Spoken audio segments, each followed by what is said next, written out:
नमस्कार दोस्तों, अगर आपने अभी तक चैनल को सब्सक्राइब नहीं किया हो तो सब्सक्राइब कीजिए और बेल आइकन को दबाना ना भूलें ताकि अपडेट पाएं सबसे पहले।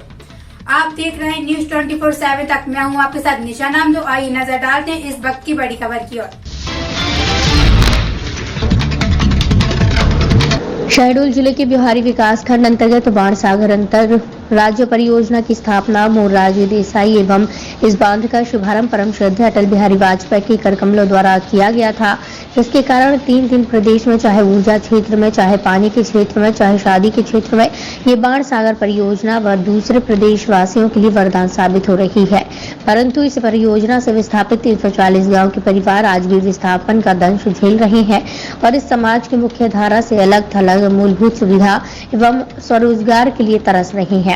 इन विस्थापित परिवारों के साथ किए करारनामे में स्पष्ट उल्लेख था, विस्थापित परिवार को इस ग्राम से अच्छी सुविधा दूसरी जगह दी जाएगी, लेकिन ये लाखों परिवार के साथ छलावा साबित हुआ और भारी आर्थिक तंगी एवं मूलभूत सुविधाओं को तरस रही है, जिसका ताजा उदाहरण वार्ड नंबर 9 ब्योहारी, जहां आदर्श ग्राम न्यू बरौंदा के नाम से विस्थापित परिवारों की बसाहट तो की गई, लेकिन सुविधाओं के नाम पर आज भी यहाँ का विस्थापित परिवार अपने आप को ठगा महसूस कर रहा है, क्योंकि क्षेत्र के 2 पूर्व विधायकों ने स्थापित परिवारों के बारे में कोई भी पहल नहीं की और वर्तमान विधायक शरद जोगलाल फूल भी इस वार्ड के निवासी हैं। बहुत सोचने वाली बात यह है कि एक विधायक जो अपने वार्ड का विकास नहीं कर सकता तो विधानसभा क्षेत्र का विकास करना एक जुमला साबित करने वाली बात है। आज आप यहाँ पधारे हैं जी, तो आज यहाँ आने का क्या उद्देश्य है आपका? आज हमारे हिंदू समाज का और पूरे भारत देश में फगुआ का त्यौहार मनाया जाता है जी। इस त्यौहार में हमारे इस क्षेत्र के जनोद्धार गरीबों के मसीहा आदरणीय श्री विमलेश मिश्रा जी और हमारे भारतीय जनता पार्टी संगठन के व्यवहारी के परम सम्मानीय मंडल अध्यक्ष ओम प्रकाश सोनी जी, महामंत्री व्यवहारी के आदरणीय संजय भैया और मेरे मीडिया प्रभारी और संगठन की मेरी पूरी टीम इस मंदिर में भगवान भोलेनाथ को अबीर चढ़ा करके और उनसे हम आशीर्वाद लेने के लिए इस मंदिर पर हम लोग ने आए हैं। यह हमारी बहुत प्राचीन मंदिर है, जहां पहले से ही इस क्षेत्र के लोग, खास तौर से हम लोग भी, हम इसी गांव के, ये मेरी मातृभूमि है। इस मातृभूमि में भी हम लोगों का कंछेदन के हमारे बुजुर्गों के द्वारा कंछेदन भी यहाँ हम लोगों को सबका कराया जाता था। यह बड़ी प्राचीन धरोहर है। इस धरोहर में हम माननीय विमलेश मिश्रा जी के मार्गदर्शन में सब लोग एकत्रित होकर के और भगवान भोलेनाथ को अबीर और चढ़ा करके उनका आशीर्वाद लेने आए हुए हैं। माननीय विमलेश विस्थापित परिवारों के लिए आपकी सरकार क्या काम कर रही है? धन्यवाद अरुण जी। सबसे पहले तो मैं भगवान भोलेनाथ जी के चरणों में नमन करते हुए आज इस जन्मभूमि के क्षेत्र में आया हुआ हूँ और बहुत ही अच्छा लग रहा है। सबसे पहले तो पुरानी बातें भी याद आ रही कि हम लोग कैसे यहाँ इन रोडों से निकलते थे, आना जाना करते थे, कैसे खेलते थे, कूदते थे। सारी चीज़ें आज भावनात्मक रूप से भावुक होते हुए भी कहीं ना कहीं एक लगाव तो अपने जन्मभूमि से होता है, माटी से होता है। जी। ये विषय तो हुआ। और रही बात आपके प्रश्नों का जवाब, तो हमारे शिवराज जी चौहान जो कि मध्य प्रदेश के मुख्यमंत्री जी हैं, हमारे नरेंद्र मोदी जी हैं, मध्य प्रदेश देश के प्रधानमंत्री हैं। रोजगार की जो बात कर रहे हैं आप, तो रोजगार की व्यवस्था सरकार के पास है यथा उचित। जो जैसी योग्यता में है उन्हें रोजगार भी मिल रहा है और रोजगार देना सरकार का काम तो है भी। हमारे जो समाज में जो सक्षम लोग हैं उनका भी काम है कि अगर जो भी कर रहे हैं थोड़ा बहुत लोगों के हित में सोच समझ करके उन्हें भी आगे बढ़ाएं।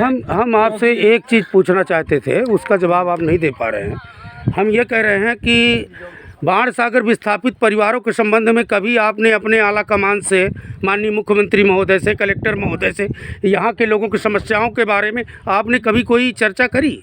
जी, यहाँ की समस्याएं देखिए, सबसे पहले तो जो समस्या है तो कुछ तो मुआवजा और उनकी जो राशियाँ यहाँ फंसी हुई हैं उस विषय में हम लोगों ने अभी भोपाल में बात की है। और भूअर्जन का कार्यालय यहाँ जो रीवा में खुला हुआ था, उसे इस कार्यालय को बंद करने के लिए शासन ने कोई आदेश जारी किया था, जिसे माननीय सांसद जी और विधायक जी और हम लोग माननीय हमारे विमलेश मिश्रा जी साथ में थे और हम लोग वहां पहुंच करके बाढ़ सागर में हम CS लोगों के ने पास कैंप भी स्थापित करवाया था क्षेत्र की जनता को। रुक जाइए, हम आ रहे हैं, उसी प्रश्न पर आ रहे हैं। इस परियोजना को 2 साल के लिए और एक्सटेंड कर रहे हैं ताकि ये 2 साल और बढ़ जाए और इनका देखिए, आप व्यवहारी के वार्ड नंबर 9 में निवासरत हैं। सुनिए, आप वार्ड नंबर 9 में निवासरत हैं व्यवहारी में। हाँ जी, वार्ड नंबर 9 में बाण सागर विस्थापित परिवार आदर्श ग्राम न्यू बरौंधा भी स्थापित है। हाँ। पर आज आदर्श ग्राम न्यू बरौंधा एक एक बूंद ये जिस पानी में उनका गांव डुबो दिया गया, आज यही पानी पूरा व्यवहारी नगर पी रहा है, परंतु बाण सागर का पानी बरौंधा के लोगों को नहीं मिल रहा है। तो इस संबंध में आपने कभी कोई पहल करी? बाण सागर विस्थापित परिवार आज वार्ड नंबर 9 में न तो सड़कें हैं, न नालियां हैं, न उनके बच्चों को पढ़ने के लिए है, यहाँ तक कि राम जानकी मंदिर का भी कार्य अधूरा पड़ा हुआ है। तो आज तक सरकार ने तो कई बिल्डिंगें बना के बरौंधा में स्थापित कर दी, परंतु संचालन तो आज तक नहीं किया। तो इस संबंध में आपने क्या कभी पहल करने का प्रयास किया या कि आगे कुछ करेंगे? संचालन वहाँ तो एक विद्यालय का संचालन है जो नहीं हो पा रहा है, बाकी सारी नहीं, आपको क्योंकि व्यवहारी में जुड़ा हुआ होने सुनिए, मंडल अध्यक्ष जी हैं, पहले आप वार्ड नंबर 9 में हैं, वहाँ ना अस्पताल का संचालन हो पा रहा, ना पशु औषधालय का संचालन हो पा रहा, ना वहाँ आपका ये कहना चाहिए मंदिर का निर्माण हो पा रहा, न सड़कों का निर्माण हो पा रहा, न पानी और नालियों का निर्माण हो पा रहा। मतलब उनको एक अलग थलग छोड़ दिया गया कि आप विस्थापित परिवार हो।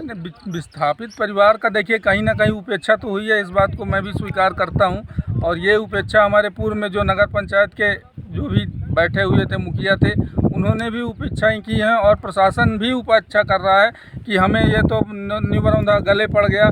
पर ऐसी बात नहीं है। पिछली बार हम लोगों ने, मैं खुद इस बात को उनको समझाइश देकर कि आज ठीक है आप इस तरह की भाषा बोल रहे हो, वो अपना सारा कुछ सब कुछ आपके लिए त्याग किया है, लुटा करके समाज उनके लिए तो हम जीवन भर ऋणी है, समाज ऋणी है, यहाँ पर विस्थापित होकर के आए हैं।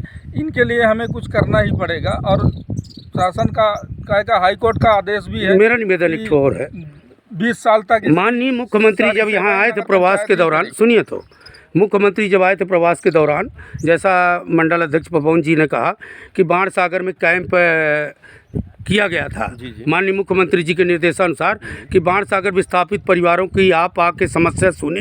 उसमें भूअर्जन के भी अधिकारी थे, हमारे सम्माननीय विमलेश मिश्रा जी भी थे और भी बहुत सारे पार्टी कार्यकर्ता भी थे। हजारों आदमी वहाँ गए और अपनी अपनी आवेदन दिए कि कोई किसी ने प्लाट की समस्या बताई, किसी ने अपने मुआवजे की समस्या बताई, परंतु किसी व्यक्ति का निराकरण वहाँ कलेक्टर महोदय ने ये कहा था कि हम बाण सागर विस्थापित परिवारों की समस्या बरौंधा उपस्थित होकर सुनेंगे। पर आज साल भर बीत गए, एक कलेक्टर से दूसरे कलेक्टर आ गए और यहीं से रोज आते जाते हैं, पर विस्थापित परिवारों के लिए कोई नहीं खड़ा होता। नहीं, ये बात सही है। वो सारे प्रकरण हमारे माननीय कलेक्टर साहब के यहाँ लंबित हैं और सुनवाई के लिए हैं। जो जैसे ही उसमें सुनवाई होगी और निराकरण होगा, वो भूअर्जन के लिए आगे के लिए बढ़ा दिया जाएगा। ये विषय इतना मुझे मालूम। जी।